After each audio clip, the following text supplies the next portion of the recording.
Assalamualaikum warahmatullahi wabarakatuh. Hello everyone, how are you?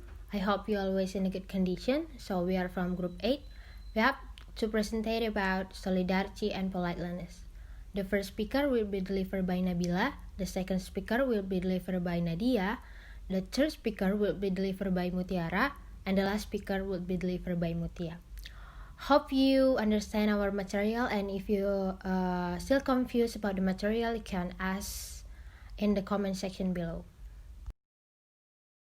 When we want to speak with somebody else, we must constantly make choice of many different kinds. The first point, what we want to say, so the message that we want to say or deliver to him or her. The second point, how we want to say it. And the third point, the specific sentence type. Like you want to tell about the present time or maybe the past time or maybe the future time, so we have to consider about the kind of sentence. The next point, words. So before you want to speak with somebody else, make sure your words is understandable and clear. The last point, sounds the best you need to what with the how. How we say something is at least as important as what we say. In fact, the content and the form are quite inseparable, being two facts at the same object. One way of looking at this relationship is to examine few specific aspects of communication, namely pronominal choice between to and those. From a language that require a choice, the use of naming and address terms, and the employment of politeness markers. Move to the next slide. We have to and those. To and those is many languages have a distinction corresponding to the two vowels distinction in French. When grammatically there is a singular you, to, and a plural you vowels. But usage requires that use vowels with individuals or certain occasion. The T form is sometimes described as the familiar form and the V from the polite one.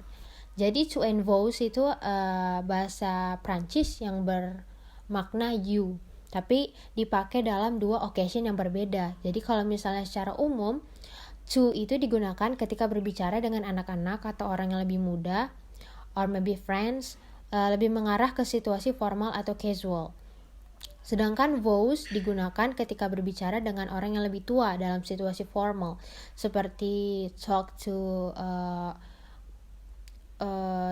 kolega, atasan di tempat kerja, guru atau dosen, dan juga orang yang belum dikenal. Jadi garis besarnya penggunaan vows diperuntukkan dalam situasi cenderung formal.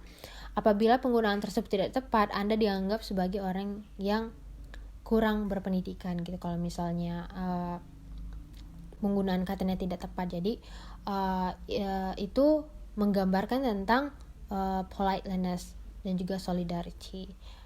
To and vows.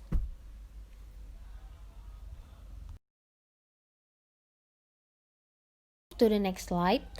The consequence of this usage was that by medieval times, the upper classes apparently began with V forms with each other to show mutual respect and politeness. However, T form persisted so that upper class used mutual V, the lower class used mutual T, and the upper classes addressed by lower classes with T but received V. Kemudian, the latter asymmetrical TV usage therefore came to symbolize a power relationship. Jadi, penggunaan to and vows itu juga bermakna ada kedekatan atau adanya hubungan antara kedua belah pihak gitu. It was extended to such situation are people to animals. People to animals biasanya digunakan ci gitu, nggak mungkin kan people to animals talk with the politeness one gitu. Kemudian master or mistress to servants. Ya, this is udah clearly benar gitu kan. Kemudian parents to children, priest to Politeness officer to soldier, and even God to angels. Within each case, the first mentioned giving T by receiving V, symmetrical V usage become polite usage T.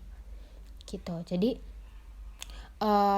bisa aja nanti misalnya orang yang lebih seperti dosen atau guru bisa menyapa muridnya nggak harus pakai vows atau kata kata yang formal, tapi bisa juga dipakai to untuk kata yang informal.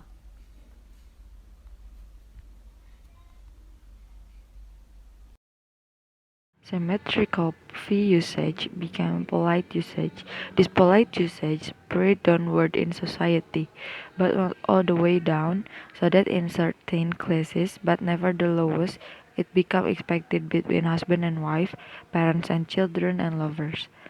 Symmetrical tea usage was always available to show intimacy, and its use for that purpose also spread to situations in which two people agreed they had strong common interests, a feeling of solidarity. This mutuality for solidarity gradually came to replace the mutual fee of politeness, since solidarity is often more important than politeness in personal relationships. Today, we can still find asymmetrical T or V uses, but solidarity has tended to replace power, so that now mutuality is found quite often in relationships which previously had asymmetrical usage.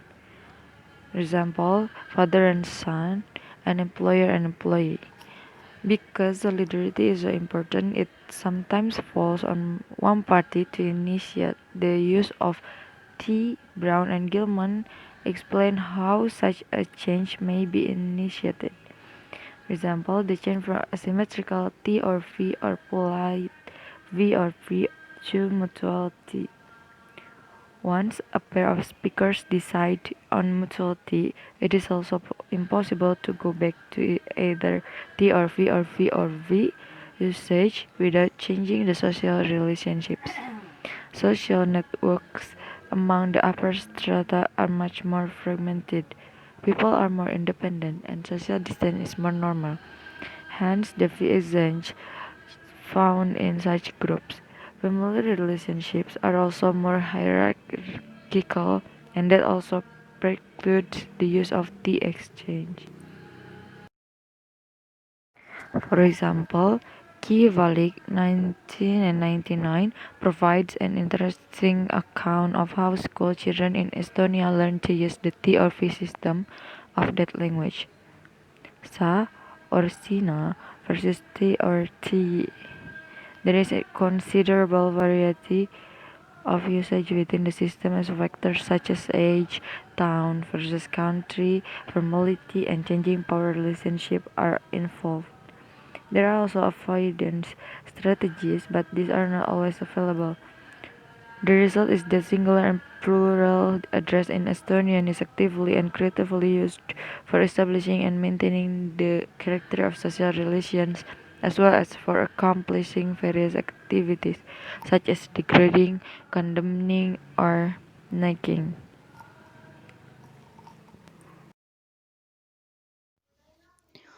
Politeness. The concept of politeness owes a great deal to Goffman's original work in 1955 and 1967 on face. In social interaction, we present a face to others' faces. We are obliged to protect both our own face and the face of others to extent that each time we interact with others, we play out a kind of mini drama, a kind of ritual in which each party is required to recognize the identify that the other claims for himself or herself.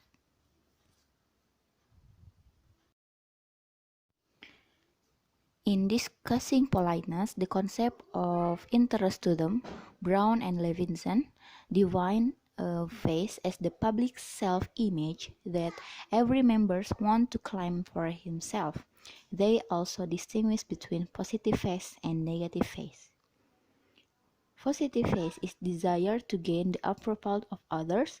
The positive consistent self-image or personality claimed by interextents. And positive face looks for solidarity. But negative face is the desire to be unimpeded by others in one's action, the basic claim to territories, personal preservers, right to non-distraction, freedom of action, and freedom from imposition. And negative phase, however, is more problematic, for it requires interactance to recognize each other negative phase. For example, the need to act without giving offense.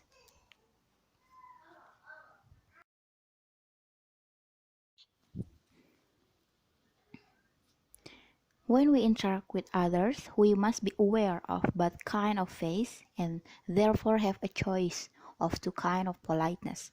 The first one is positive politeness, leads to move to achieve solidarity through over of friendship, the use of compliment, and informal language use. We treat others as friends and allies, don't impose on them, and never threaten their face. And definition of negative politeness leads to deference, apologizing, indirectness, and formality. In language use, we adopt a variety of strategies so as to avoid any threat to the face others are presenting to us. Yes, and next, some languages seem to have built into the very complex system of politeness. Javanese, one of the principal languages of Indonesia, is a language in which, as Geertz says, it is nearly impossible to say anything without indicating the social relationship between the speaker and the listener in the term of status and familiarity. But there is still another level of complication. Javanese has a set of honorific referring to such matters as people, body part, possessions, and human action. Thus, honorific can be used to further modulate two of the style levels, the high and the low. There are both high honorific, for example, the ha for it, and low honorific, for example, the da for it. Only high honorific can accompany high style, but both high and low honorific and accompany low style.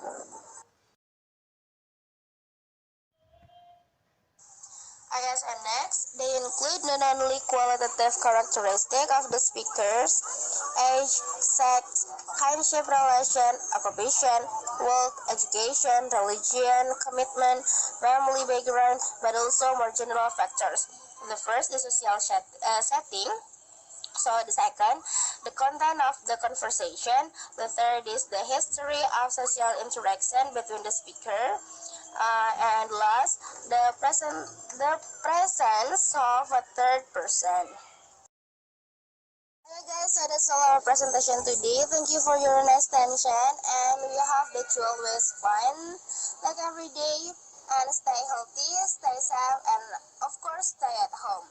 Thank you. Assalamualaikum warahmatullahi wabarakatuh.